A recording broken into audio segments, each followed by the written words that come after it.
Reeb Marina sits quietly along the Commonwealth shoreline. Rusted boats sway gently against their maroons, their hulls scarred by time and neglect. 10 days after the bombs fell, two brothers arrived here, Eugene and Malcolm. Their plan was simple: repair a boat and sail away from the chaos, and leave Boston behind them. But paranoia and isolation led the brothers to the brink of insanity. This is their story.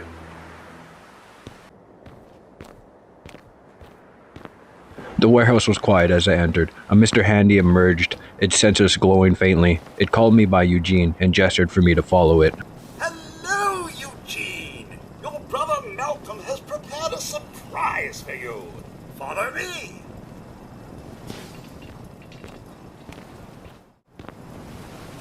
Happy birthday, Eugene! Happy birthday, Eugene! Happy birthday, Eugene!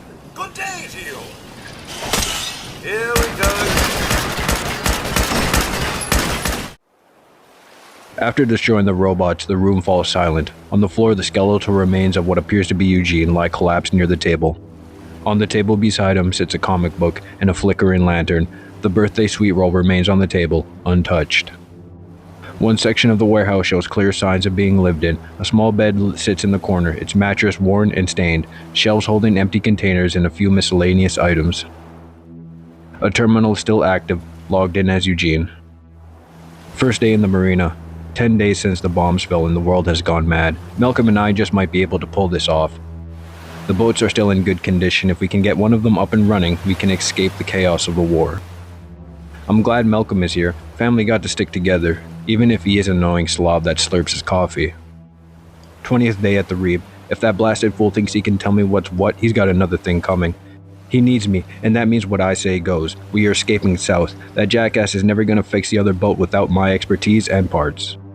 And for what? To head north of all places? If he wasn't my own flesh and blood, I'd clobber his slurpy contrarian face with a wrench. I think he's doing it on purpose. He slurped his coffee for the last time. He must die. It's the only logical choice. All I need are the parts from his boat, and I can escape this irradiated hell. I've been looking into the robot safety protocols, and I think I have a little birthday surprise for him. Further inside the warehouse, another section shows clear signs of Malcolm's presence.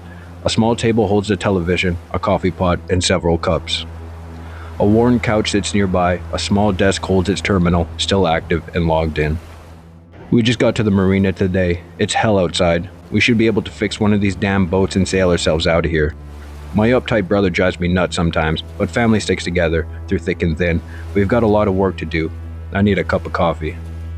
Day 25, after I told that pinhead off, we stopped talking. We must go north.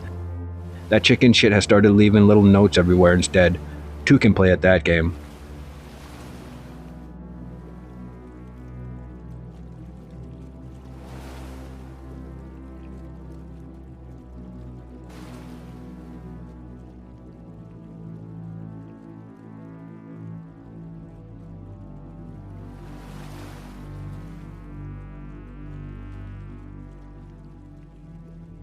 Day 45. Well, it's our birthday tomorrow. Eugene wants to bury the hatchet, and I just might bury it in his back. I know a little trick with the robot security protocols. I'll make a nice birthday gift for that bastard. He'll never see it coming. The story of Eugene and Malcolm is one of paranoia and mirrored intentions. Both brothers manipulated the security protocols of the Mr. Handy robots, each planning to use the machines to kill each other. Malcolm was killed first. Eugene carried out his plan and placed his brother's body in the coffin outside the warehouse, adding a vase of flowers on top of it. Before his death, Malcolm had altered the security protocols. When Eugene returned inside, the robots he used against his brother recognized him as the target.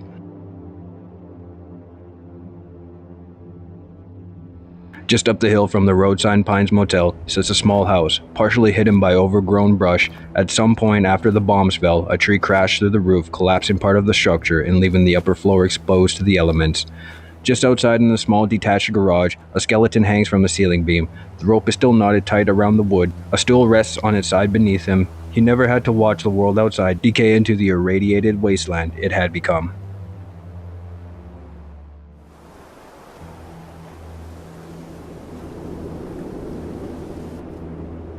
Upstairs, past splintered boards, there's a bathtub at the far end of the room. Inside it sits another skeleton, slumped low against the porcelain. The skull is gone, a shotgun lays next to him. Rather than face what the world had become, they decided to end things on their own terms. Just north of Relay Tower 0BB915, a military personnel carrier sits frozen halfway up a hill, its front wheels dug into the dirt, as if it lost momentum at the worst possible moment. Inside, the skeletal remains of a soldier lie flat on the floor.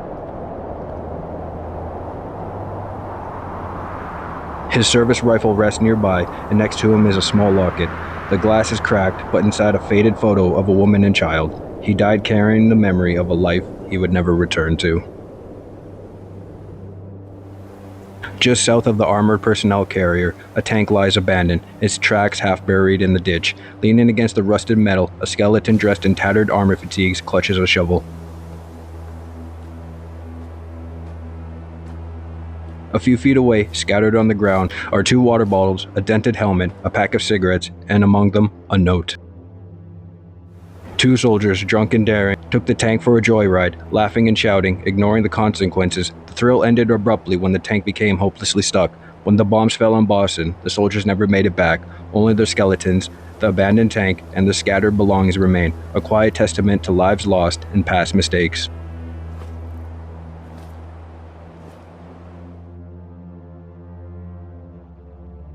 On the south shore of Chestnut Hillock Reservoir sits a small cabin.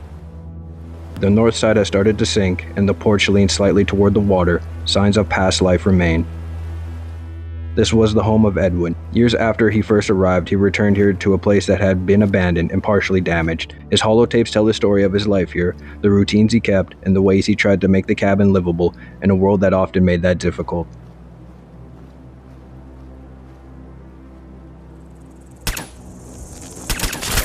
A few steps past the cabin, a Brahmin lies on the ground. Its body has been partially eaten, and the blood bugs crawl over the remains. Inside the cabin is worn but still standing. Sunlight comes through the gaps in the roofs, falling across the scattered debris.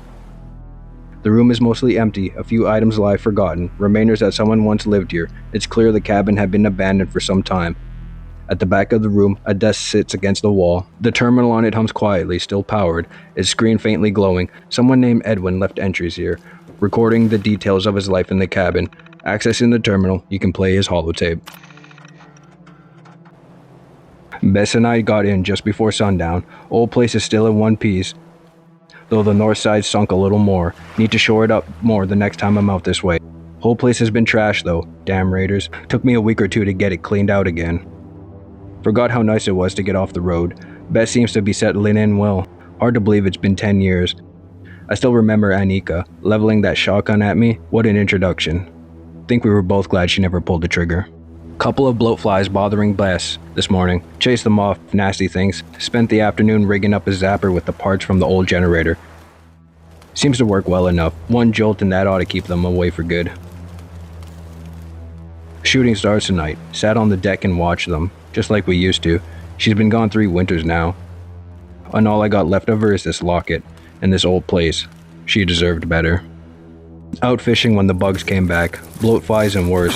Hell of a swarm. I got a couple of good shots off, but upset the boat and had to swim back. I think I drove them off, at least for now. Bess is spooked, and she'll be alright. If this keeps up, we'll leave first thing in the morning. I can't find the locket. It must have slipped out of my pocket when the boat tipped over. I have to go back. It's all I got to remember her by. I can't lose it too. At the center of the reservoir, a rowboat floats overturned, motionless on the water. Beneath it, deep below the surface, lies the skeletal remains of Edwin. His hand still clutching the small locket with the picture of his wife. Years have passed, but the scene has not changed. The locket still clutched in his hand is a final link to a life once lived here.